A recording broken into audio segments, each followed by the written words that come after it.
Hola amigos, ¿qué tal? Un saludo para quienes tienen la oportunidad de disfrutar de este diálogo que estrena una de las ideas que hemos emprendido aquí en Galicia, en España.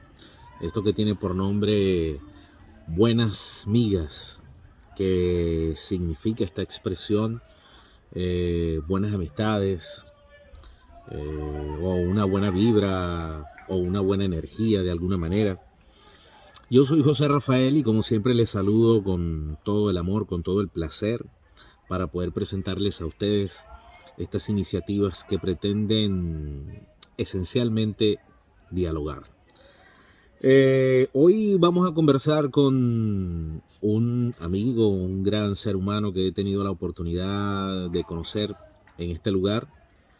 Su nombre es Ricardo Fernández Cid y estaremos abordando un tema que es de sumo interés para quienes sentimos inclinación hacia una de las bebidas más placenteras y pudiéramos decir que revelan la personalidad, la esencia de este país. Y hablamos específicamente del vino. Y para ello, para iniciar esta conversación, he escogido una frase de Dante Alighieri que dice: el vino siembra poesía en los corazones. Ricardo Miguel Fernández Cid y Castaño es un gallego a ultranza. Nació el 21 de diciembre de 1962. Para mí, es un bohemio que ha tenido al vino como ropaje. Una buena cosecha, la del 62. Un gran ser humano, ciudadano y también escalador, con quien comparto este momento de diálogo. Me decía José Rafael, esta conversación está basada en mi experiencia. No soy especialista, pero te hablo desde mi tránsito vital que me ha concedido todo el conocimiento que comparto este día. Hola Ricardo, gracias por compartir estos minutos con nosotros y vamos a hablar entonces de este tema que debo confesarlo, me ha causado eh, la necesidad de poder indagar un poco más y sobre todo de que la gente tenga la oportunidad de conocer un poco más de qué se trata el vino. La primera pregunta que tenemos para iniciar este diálogo es cómo llegaste al vino o cómo llegó el vino a tu vida. Pues, hola José Rafael, un placer esto conversar contigo como siempre, ¿no? Pues el vino llegó a mi vida tarde, tengo que reconocerlo, porque yo creo que pasaría ya de los 30 años cuando, trabajando en el Corte Inglés, donde estuve muchos años en un departamento de financiera al Corte Inglés, que se llamaba Promoción y Gestión, tenía un jefe que era muy aficionado al vino. Entonces los viernes, cuando terminábamos nuestra jornada y por tanto también la semana, nos acercábamos a una vinoteca que no quedaba muy lejos de la oficina, cerca de la estación de Vigo, y en esa vinoteca cada viernes probábamos un tipo de vino diferente, ¿no? Diferentes temas, por ejemplo, pues un día probábamos 2 o 3 botellas de Godello, íbamos varios compañeros obviamente, porque si no hubiéramos salido a gatas, pero probábamos 2 o 3 botellas de Godello, 2 o 3 botellas de Albariño, o Mencías, o vinos del Ribeiro, o Ribeira Sacra, etcétera, etcétera, ¿no? Y entonces, como si fuera una temática, cada viernes organizábamos, venga, hoy ¿por dónde vamos? Pues vamos a la zona de Monterrey. ¿Qué hay en la zona de Monterrey? Pues me han hablado de unos godellos fantásticos de nueva creación y me han hablado de unos mencías estupendos y dice, pues venga, pedimos una botellita de godello y siempre tenían algo de picar, no en plan restaurante ni tal, sino pues algunas latas o algún queso o alguna cosa sencilla para acompañar el vino, ¿no? Para poder sacarle todos los matices a ese vino. Y entonces, bueno, pues a lo mejor pedíamos una botella de Godello y a continuación una botella de buen Mencía. Y así fui aprendiendo un poquito, pues eso, a valorar los vinos esos momentos de charla, esos fines de semana, esos fines ya de jornada en que nos relajábamos, íbamos varios miembros del equipo, charlábamos un poco de todo, y me aficioné al tema. A posteriori, tras muchos años en el Corte Inglés, cambié de trabajo y fui jefe de ventas de una empresa que vendía etiquetas autoadhesivas. Entonces, unos de nuestros clientes obviamente eran las bodegas, de los que hacíamos las etiquetas de las botellas de vino, ¿no? Y ahí, claro, me visité todas las bodegas habidas y por haber de Galicia, varias de León, algunas de la zona de Valladolid, etcétera, etcétera.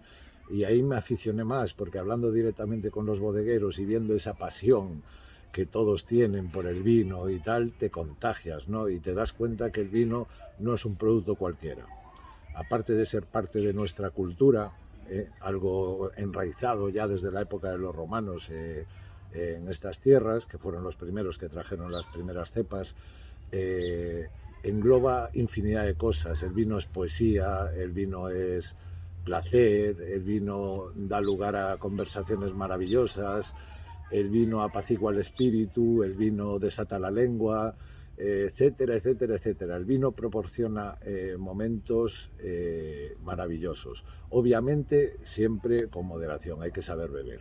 Siempre que se bebe hay que comer algo, hay que tener el estómago con algo para degustar el vino, beberlo con moderación y degustar cada sorbo, sacarle toda esa esencia que tiene, y así es como empiezas a entender el vino y cómo empiezas a amar el vino. Si pudieras concedernos una definición técnica de qué es el vino, ¿cuál sería? Bueno, no sé si muy técnica, pero el vino al fin y al cabo, ¿qué es? Pues es el zumo o mosto de la uva, de la vid.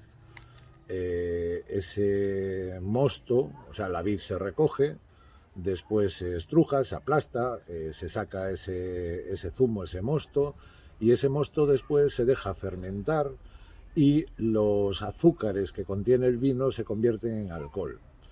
Y al final pues sale una bebida alcohólica maravillosa, deliciosa para acompañar 1000 platos, y es parte de la dieta mediterránea. O sea, es un producto, digamos, esto, pues como dicen ahora o denominan ahora, los superalimentos, ¿no?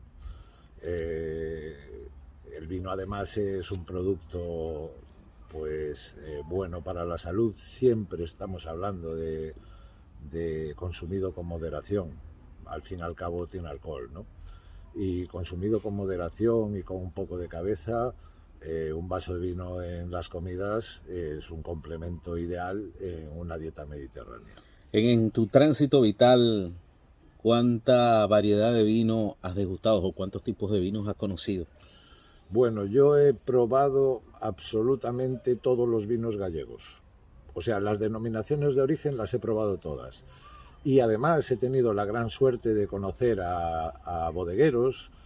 Hay dos tipos de bodegas en Galicia, digamos, lo que llaman bodegas y cosecheros. Los cosecheros tienen pequeñas bodegas donde hacen sus propios vinos, y el cosechero solo puede embotellar vino de sus tierras, ¿no? El que tiene categoría de bodeguero incluso puede comprar uvas de fuera y organizar sus mezclas, o vender otro tipo de vinos, por ejemplo vinos de mesa que no tienen denominación de origen, ¿no? Y pueden distribuirlos sin problema. Pero cuando tienen denominación de origen tienen que ser uvas y vinos exclusivamente de la denominación de origen, ¿no? Entonces, ¿qué vinos he probado? Pues de Galicia todos, y después he probado vinos de Rioja, que tiene una producción brutal y tiene unos vinazos tremendos. He probado vinos de Ribera del Duero, que también tiene una gran producción y unos vinazos tremendos. He probado vinos portugueses maravillosos. He probado vinos del sur de España, los llamados vinos generosos, finos, moscateles, etcétera, etcétera. Y después del mundo, en esa afición desatada a los 30 y pico años, en el Corte Inglés hacían como ferias temáticas, ¿no? Entonces he probado vinos de Chile muy buenos, sobre todo los blancos. He probado vinos israelitas que me sorprendieron mucho, vinos de gran graduación, sobre todo los tintos de 14 grados y medio, 15 grados, algunos vinos. He probado, ¿qué más vinos? Bueno, vinos franceses, vinos italianos, ¿qué más por ahí por el mundo? O sea, algunos se me quedará, ¿no? Pero siempre he tenido curiosidad por el tema del vino y cuando caía en mis manos algún vino aparentemente exótico de algún sitio que decía, nunca he probado un vino de esta zona, ¿no? Sí que me gustaba comprar una botellita y probarlo. ¿Qué busca una persona cuando degusta un vino o cuando pretende tomar algún Bueno, vino? vamos a ver, yo creo que lo principal a la hora de degustar un vino es el placer de tomar un vino. Y el vino además te lleva por infinidad de caminos. O sea, llegar de trabajar cansado y ponerse un vino con una tapita de queso o unas aceitunas es un momento de relax casi meditativo. Eso si estás solo, eso es fantástico. En una comida, pues te ayuda a hacer la digestión, es fantástico, ¿no? Una reunión con amigos, lo que digo yo, desata la lengua y acuna corazones, o sea, es fantástico. Y salen mil ideas, mil tertulias maravillosas, etcétera, etcétera. El hecho de acabar de trabajar, de una larga jornada y reunirte con unos amigos y un vino, tomarte un vino, pues eso te ayuda a relajarte y es un momento, como decía el anuncio, Kit Kat, ¿no? Ese momento que se para todo y solo está el vino, los amigos, la conversación y es como que no existen problemas en el mundo y está todo en calma, ¿no? Y yo creo que te lleva, por eso, por el camino de esos momentos de placer. Tanto se habla hoy en día de las pequeñas, de valorar las pequeñas cosas que te da la vida como parte de la felicidad, ¿no? Pues yo creo que el vino, sobre todo en zonas de producción, todavía tiene un precio muy asequible y es de esas pequeñas cosas que si valoras en la vida te regalan momentos muy felices. ¿Realmente el vino tiene propiedades medicinales o sencillamente es una estrategia de ventas? Vamos a ver, hoy en día hay cierta controversia en ese sentido, o sea, yo he escuchado a lo largo de años, en las aldeas, por ejemplo, una de las cosas decían es que o viño fai sangue, o sea, el vino hace sangre. El que hace sangre, ¿qué querían decir? Pues que tienes, bebiendo vino, tienes una sangre sana, ¿no? Y bueno, todos sabemos de la longevidad de mis paisanos. Hay en aldeas donde hay gente longeva, longeva, longeva, y toda la vida han bebido vino e incluso de desayuno una pequeña copa de aguardiente.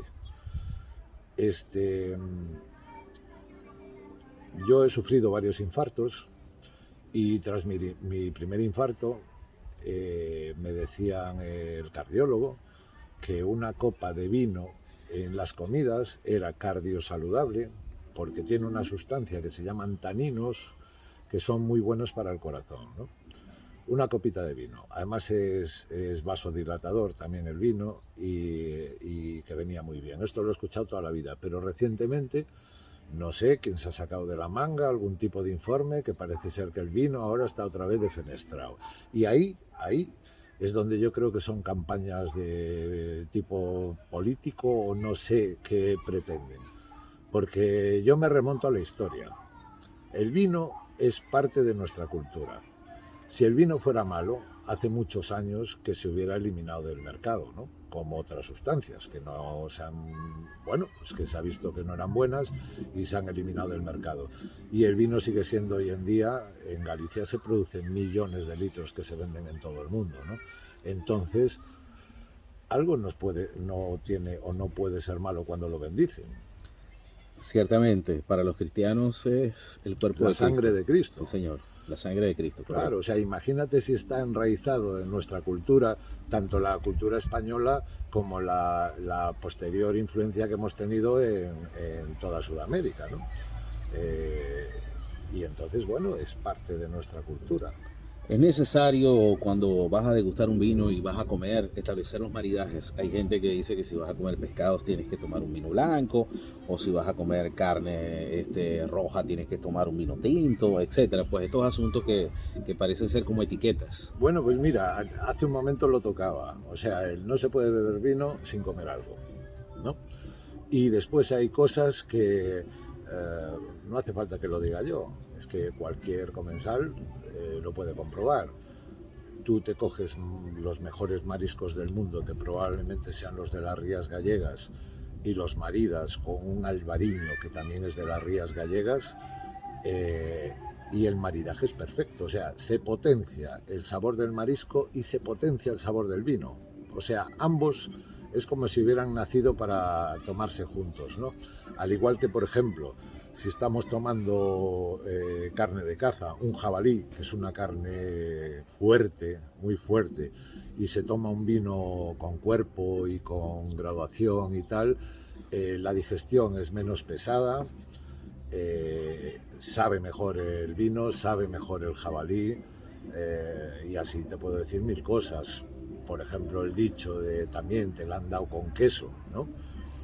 Era un dicho que se decía que cuando el vino no era bueno, los que iban a comprar el vino, que antes se compraba por pipetas, el que se lo ofrecía sabiendo que no era bueno le daba queso. Y el queso mejora el vino de una manera tremenda, y entonces era eso, te la dieron con queso, compraste vino malo y te pareció que era bueno porque estabas tomando queso. O sea que mira si es importante la alimentación mezclada con el vino. Sí, o sea, una cosa no podría vivir sin la otra.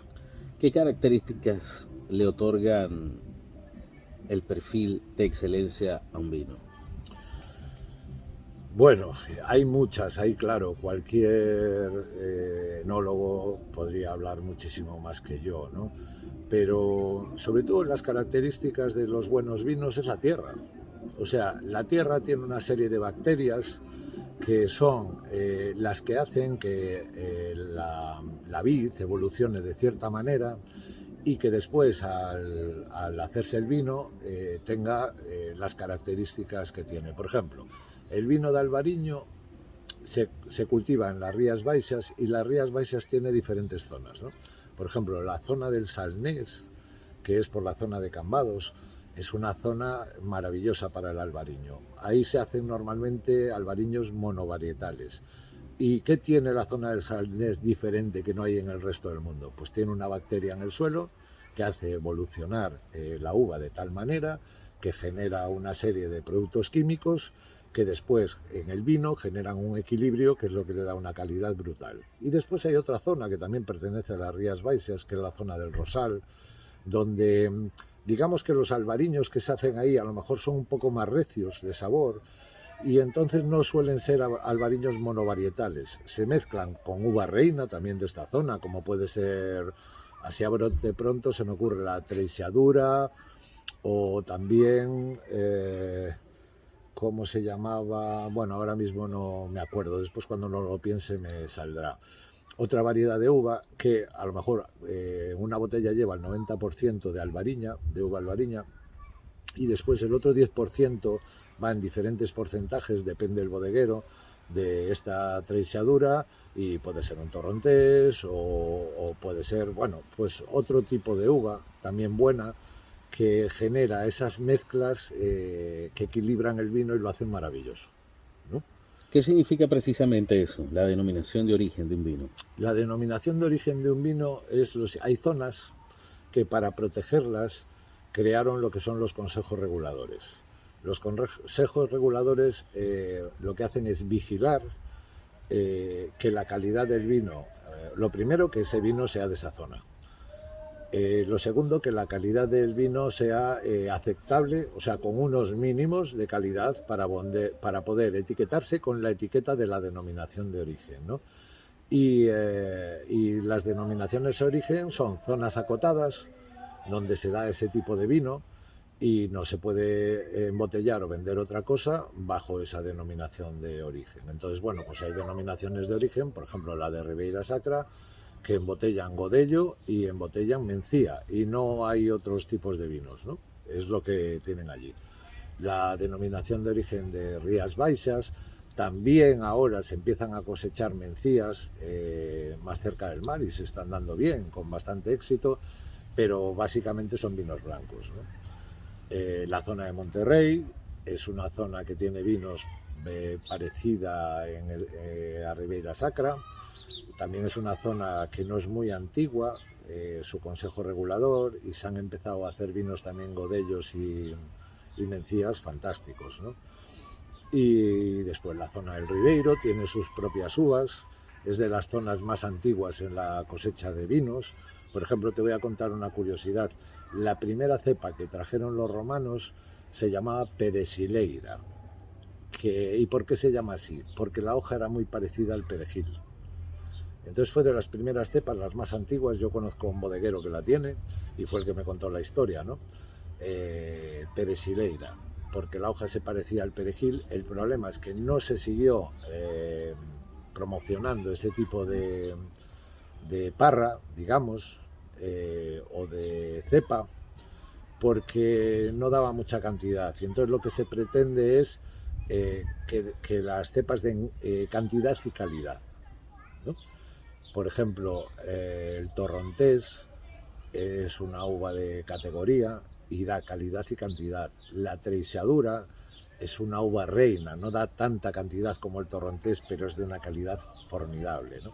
Y es una zona también donde se hacen mezclas. O sea, es raro encontrar un treixadura 100%, porque la uva treixadura te da un mosto, digamos, un vino muy clarito, muy clarito, muy clarito. Y mezclándole otro tipo de uvas, por ejemplo, mezclada con torrontés, el torrontés le aporta color y le da al vino ese color oro, que es muy llamativo, porque ya sabes que en alimentación no solo trabaja el gusto, también trabaja la vista, incluso el tacto, claro, cuando estás cogiendo la copa, ¿no? Entonces eso le da un color dorado que hace el vino muy atractivo, y a veces hasta un poquito de aguja, de gas, que se hace de forma natural durante la fermentación del vino, ¿no? Claro, ¿qué significa que un vino sea monovarietal? Monovarietal es que es de una sola variedad. O sea, que hay vinos combinados. Claro, existen miles de cepas, ¿no? de diferentes uvas, ¿no?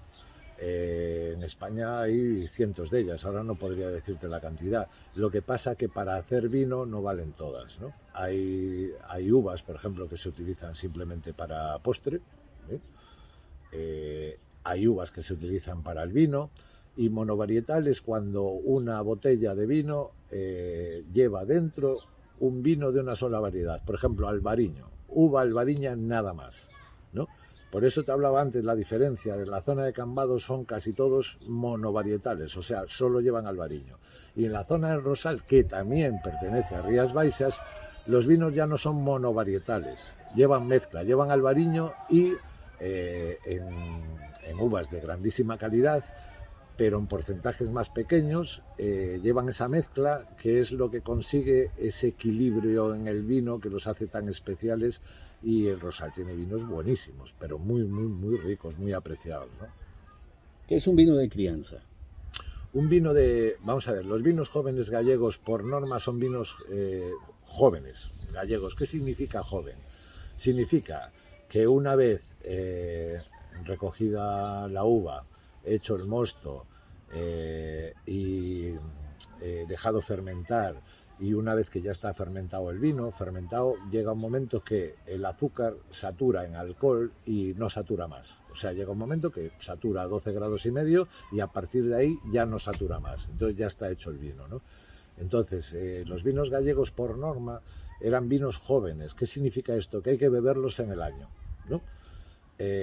Cuando no tenían ningún tipo de proceso industrial, un vino que hacías en casa tenías que beberlo en el año, porque si no, pasado un año el vino se picaba, o sea, se estropeaba, y ese vino ya no estaba bueno y había que tirarlo. Es más, hay una costumbre aquí en Galicia que se llaman los furanchos, que ahora se han puesto muy de moda. Los furanchos eran casas de particulares que en los furanchos, pues, discúlpame que te interrumpa, sí, puedes combinar un pulpito con un tinto, ¿no? Efectivamente, que además es un maridaje perfecto. Sí. Pero tanto con un tinto como con un blanco. El pulpo yo creo que combina con todo. Ya claro, es una cuestión de gustos.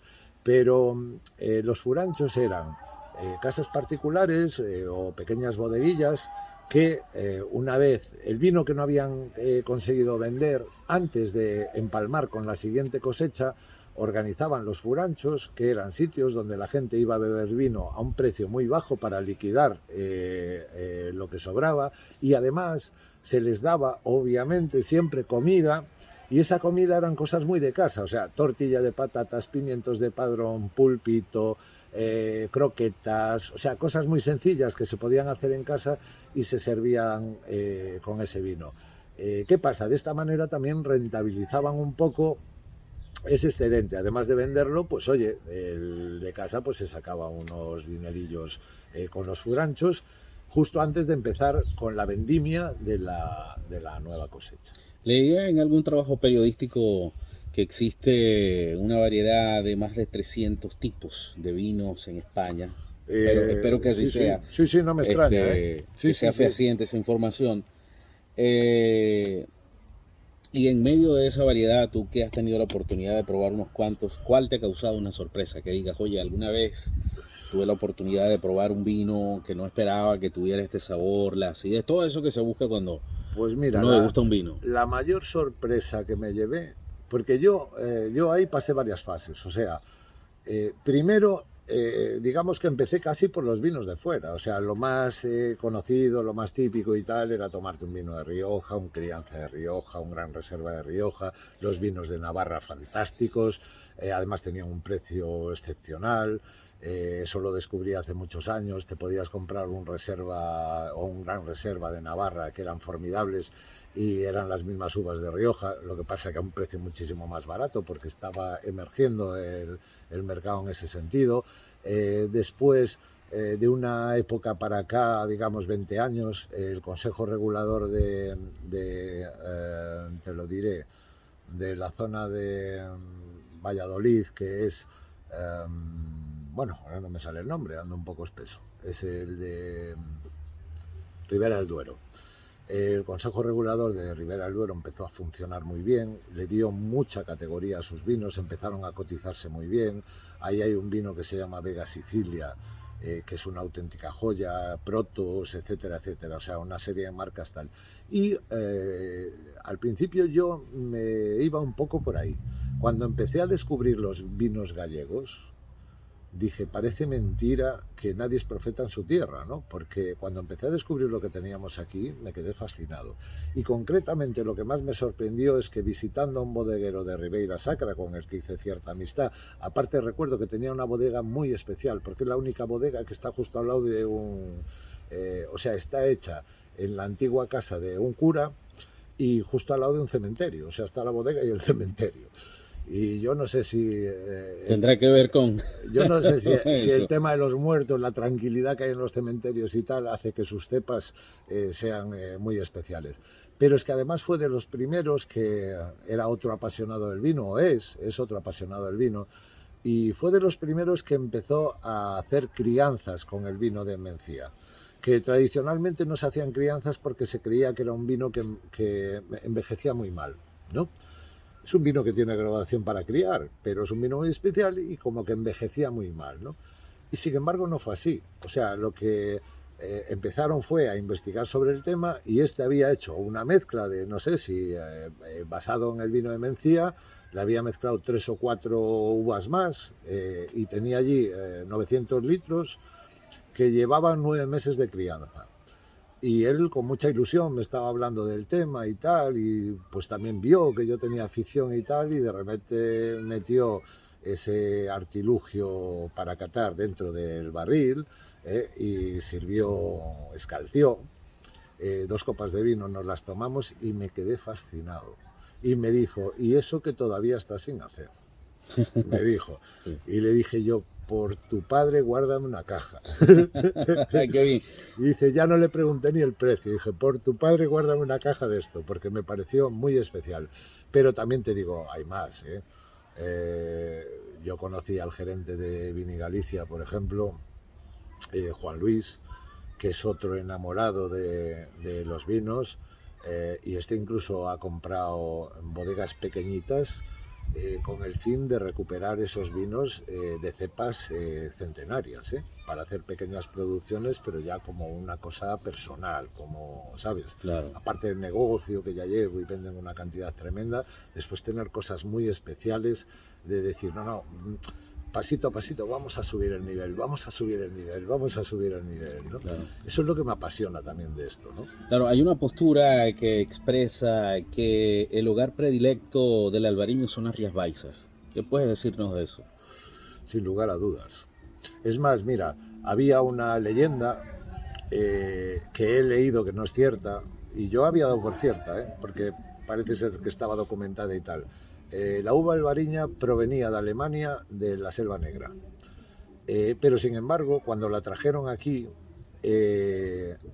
resulta que por lo que te comentaba de las cualidades del suelo, no hay color. O sea, el vino que salía de aquí de Rías Bajas no se podía comparar con el albariño, el supuesto albariño de la Selva Negra, aunque en Alemania, vinos que también he probado, tienen unos vinazos tremendos también, o sea, muy ricos, ¿no? Es que estamos en la zona del globo donde se da la vid. Hay una zona norte que nos coge a nosotros, coge California, toda España, Italia, parte del sur de Francia, etcétera, etcétera. En la zona sur coge a Chile, a Sudáfrica, que también tiene grandes vinos y también he probado, ¿no? Vinos de allá. Entonces lo que te quería decir que se me ha ido un poco lo que te quería comentar. Estábamos hablando de las Rías Baixas, justo, que son el lugar perfecto justo, las para Rías el albariño. Baixas. Sí. Es por lo que te comentaba. Al final parece ser que no, que la uva albariña es autóctona y que la calidad proviene de eso que te comentaba, de esas bacterias que tiene el suelo que no existen en otro sitio del mundo. Entonces, te puedo decir que los chinos, que esto lo copian todo, ya lo sabes, se han llevado la uva albariña para China y no han conseguido sacar albariños.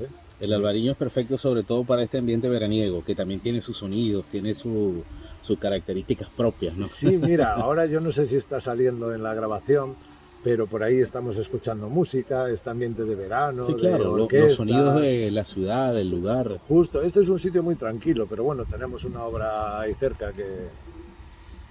es parte de la dinámica social, claro. Justo, estamos en una urbanización, entonces estamos oyendo algo por ahí, estamos escuchando música en la playa porque estamos a escasos 500 metros del agua. Correcto. Aquí. Sí. Y bueno, este ambiente de verano, que a partir de septiembre cambia radicalmente, o sea, esto es la paz más absoluta, ¿no? O sea, no se oye nada más que los pajaritos, ¿no? Óyeme, Ricardo, sí, quiero agradecerte estos minutos de tu tiempo para conversar sobre este tema que estoy seguro que a mucha gente le interesa, y más allá de aquellos que son eruditos, que son conocedores a profundidad, pueden también disfrutar, porque siempre se conceden herramientas para la comprensión. Sí, porque además en España, o sea, todo español es un experto en todo.